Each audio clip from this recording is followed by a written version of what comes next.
Welcome to Responding with Reason. I'm Andy. Hi, and I'm Alex. This show is created to take a look at the current issues of today, not from the left or the right's point of view, but from an objective standpoint.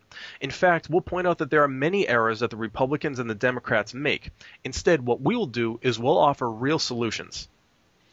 So today we're going to look at health care, and more specifically, the recent health care legislation that was passed. So let's get started. Okay, Alex, so there were several arguments that have been made for and against health reform legislation. One of the arguments is that health care is a right. So let's just take a quick listen to Erin Burnett on CNBC ask Dr. Mai Pham of the National Physicians Alliance answer the question of whether health care is a right. Mai, what is your view on that? Is that where we would end up if we treated it as a right that everyone's entitled to? Well, I think it's really not constructive to talk about in absolute terms. I think from an empiric perspective, the country has decided that it is a right with the election of Obama. And in many ways, that was the easy part, the public's endorsement of that very high priority of his. I think the much more difficult part is what Michael's alluding to, is deciding it's a right to what, and how does one pay for it, and how does one make sure that what we get for the money we invest is good enough value for society. Okay, Alex, so is she correct in her argument? Absolutely not. There's a number of errors that she made. The first one is that somehow she's trying to tie the winning of a political election with creating or justifying a right. That is far from what a right is. In fact, that's called mob rule, where you just have more people in your gang than I do, so you get to make the rules. So no, that is not a right. And the second part she's making is that she's trying to determine what value she's bringing to society. Well, I think the error in both of these here is that there's no definitions to some of her terms. Well, what is society and what is a healthcare right? Okay, so society, basically, if you're going to say, well, what is society?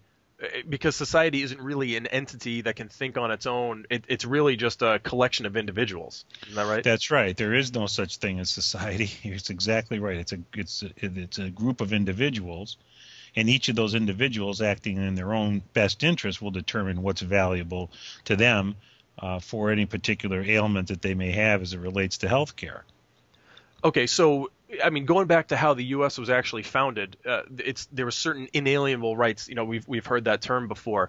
So how, when you're saying what is a right or what isn't a right, I mean, isn't a right basically a right to be left alone to do something? Like if I want to talk, you know, I should be able to. The government shouldn't try to stamp out my right to speak. Or, you know, if I want to have a protection from an unlawful search and seizure, it's or to be secure in my belongings, I think is the actual language that's in the Bill of Rights.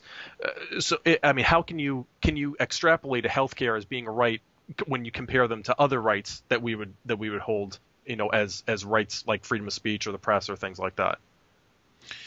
Excellent point. So no, a healthcare is not a right for exactly the reasons that you said. A right in the United States is the government is granting you the right to take an action, and they are providing a proper environment for you to be able to take that action. The proper environment being the ability to remove from your livelihood any type of force or fraud or foreign invasion.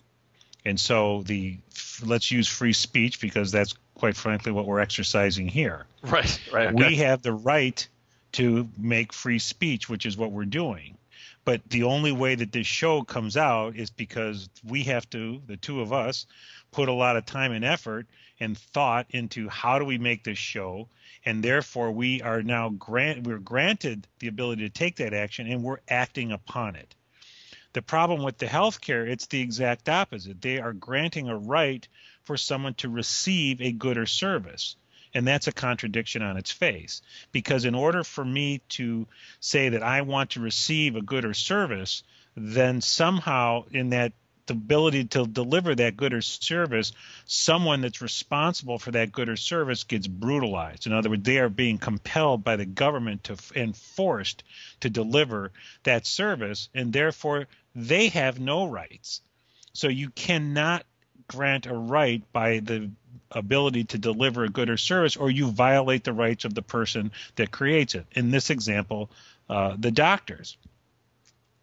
Okay, so like for instance, the doctor in Florida who essentially, let's see, it was Dr. Jack Castle, who's a urologist down in Florida, put a sign up on his front door that basically said, if you voted for Obama, seek urologic care elsewhere.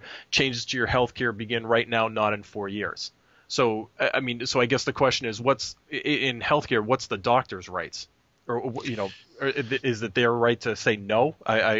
That's right. It is their right for them to pursue their life and their skills and their abilities, and it's the purpose of the government to protect anyone from compelling them or forcing them, in this example, to act otherwise. In other words, to act not in their best interest. And I applaud this doctor down in Florida. I think he's a hero. I think they ought to put him on people's shoulders and walk them through the streets.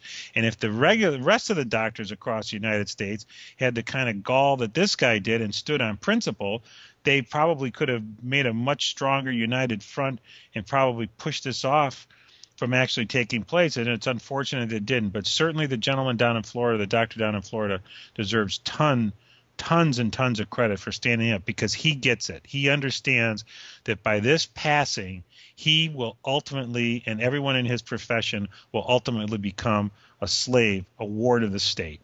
Okay, so basically, just going back, so if I'm speaking and if I'm exercising my freedom of speech, I don't have to take anything from anybody else. But if you say that healthcare is a right, you have to take something, whether their time, their expertise, their money. You have to basically violate their. So in those cases, it would be their right to property. The right to the. It would be pretty much their property. So whether it's their time or their right.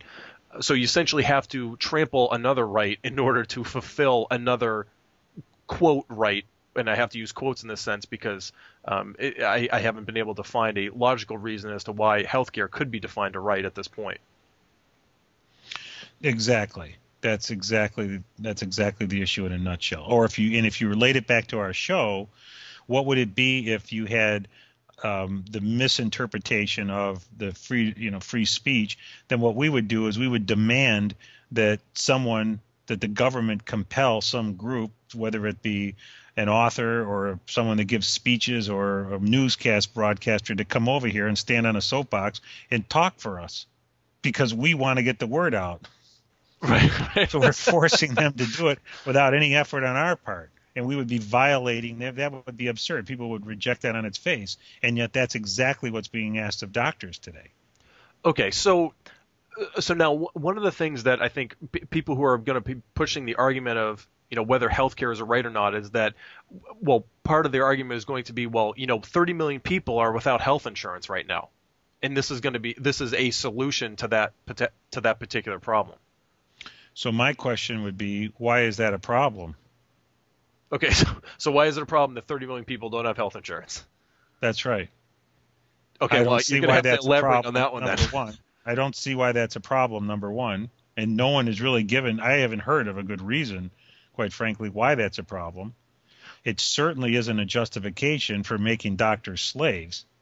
However, I'll grant you the question just for and I know it's not your question. You're playing the advocate of the devil. A little bit of devil's advocate, right? Right.